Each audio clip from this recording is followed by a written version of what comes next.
What's up, everybody? I'm Katie, and this is For Your Misinformation, a podcast dedicated to making politics more accessible for everyday Americans. My goal is to empower people, especially women, to become more politically engaged so we can act in our own best interests. Let me identify the problem and tell you exactly how we can solve it. On Mondays, I break down topics like voter suppression, impeachment, and white supremacy, look to the experts in that field, and then talk about the ways we can help the most. That might be donating to a charitable organization, voting in a local election, going to a rally, following activists on social media, running for office, or whatever else we can think of. On Wednesdays, I highlight individual politicians, whether I support them, and who you might want to vote for instead.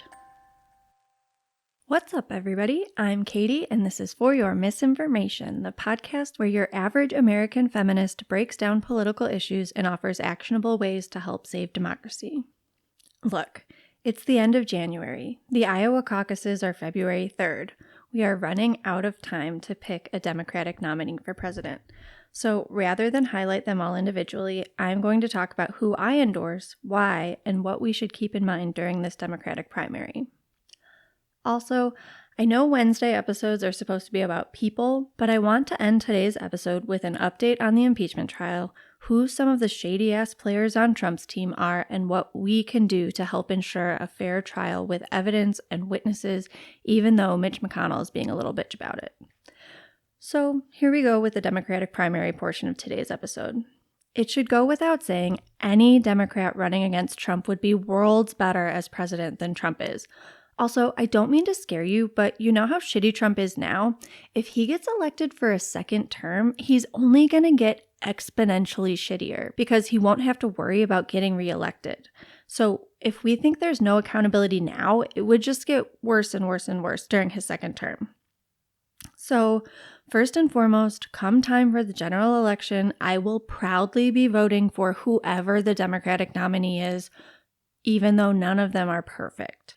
But right now, we're in the primary, which means that we want to choose the best candidate that there is, and the best candidate that represents our views. So my advice is just vote for whoever inspires you the most. For me, that's Elizabeth Warren. I really like the two progressive candidates, both Warren and Bernie. In my opinion, Warren is the best choice, but I would gladly cast a vote for Sanders. Warren has correctly diagnosed the problems as being corruption and white supremacy in this country, and she has concrete plans to fix the problems that stem from them. She also clearly understands the importance of fighting off Russia's influence on American elections. But like I said, I would also be so excited to vote for Bernie. And the reason I'm so excited by both of these candidates is because they're both progressives. It's amazing that they're both doing so well in the polls. I feel like that's a really good sign for the future of America, in my opinion, but I don't want to wait another 4 years for a progressive candidate to become president. So show your support for whichever one you're inspired by. If you're looking for a suggestion, my favorite is Warren because I trust her and I'm inspired by her. But I talked a lot about in some of the previous episodes about centering marginalized voices. Historically, it's almost always women of color who are at the center of all important political movements. So I looked to some of the women of color who are politicians who I really, really like and respect, like AOC and Ilhan Omar and Rashida Tlaib, and they've endorsed Bernie.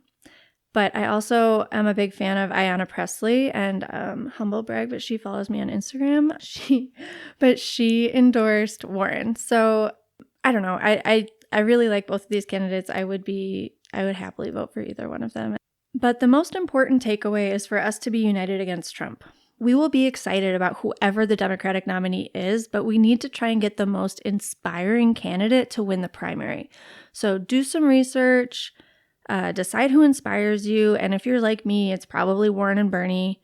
We'll talk about ways to support your candidate of choice in a later episode, but for today, I kind of want to switch gears and start talking about impeachment because this is a time-sensitive issue. So here is a concise minute-and-a-half summary of Trump's crimes from House Rep. Hakeem Jeffries talking to Trump's lawyer, Jay Sekulow. We don't hate this president, but we love the Constitution. We love America. We love our democracy. That's why we're here today. The question was asked by Mr. Sekulow. as he opened before this distinguished body. Why are we here? Let me see if I can just posit an answer to that question. We are here, sir, because President Trump pressured a foreign government to target an American citizen for political and personal gain. We are here, sir, because President Trump solicited foreign interference in the 2020 election and corrupted our democracy.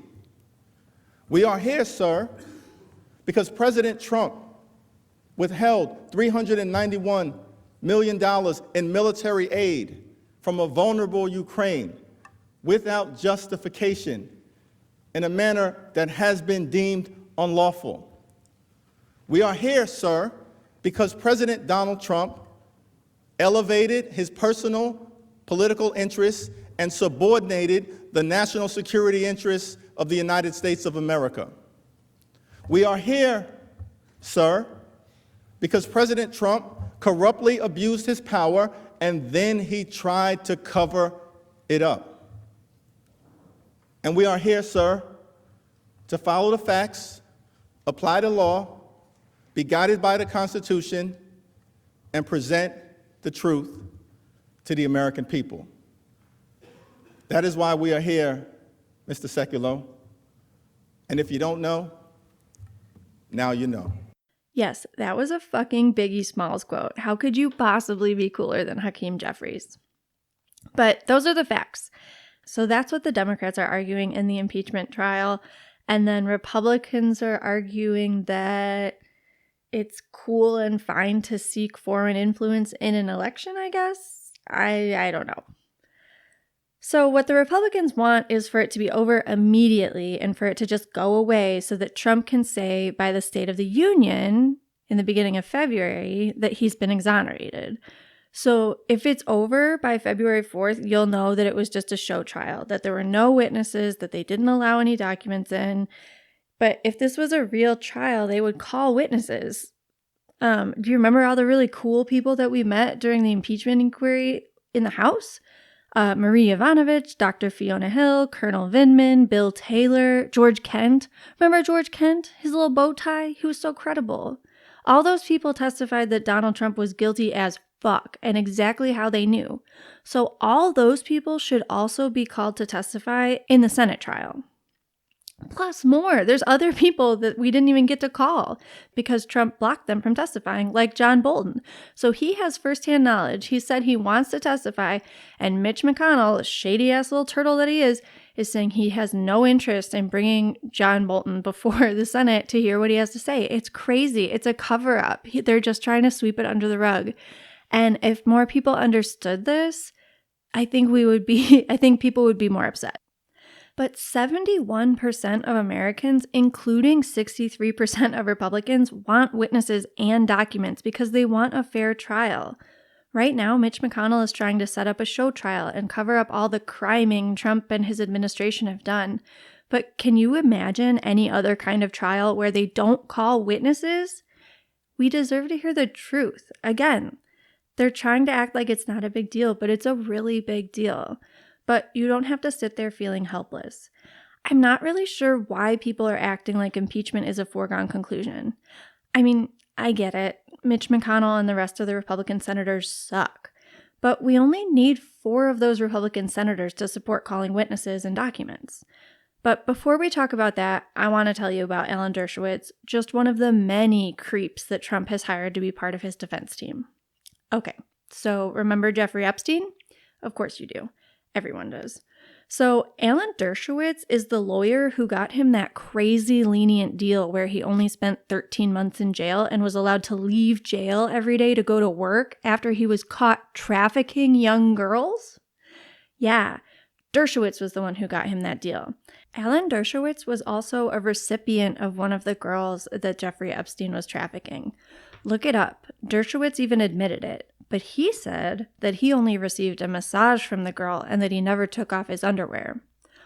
Oh, okay, cool. You're just an old man who thinks it's okay to pay Jeffrey Epstein to find girls to give you massages in your underwear?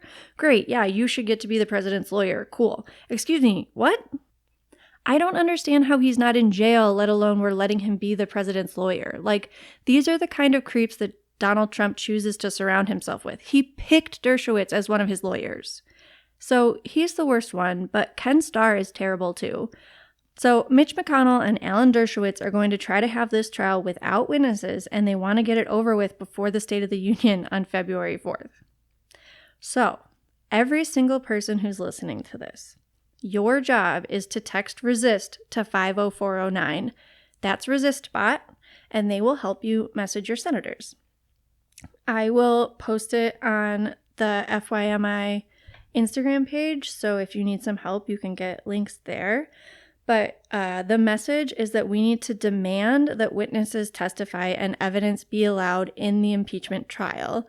And you need to convince one of your friends to do the same thing. So I will do that too. I'm going to text my friend Morgan, and I bet you she'll help us out.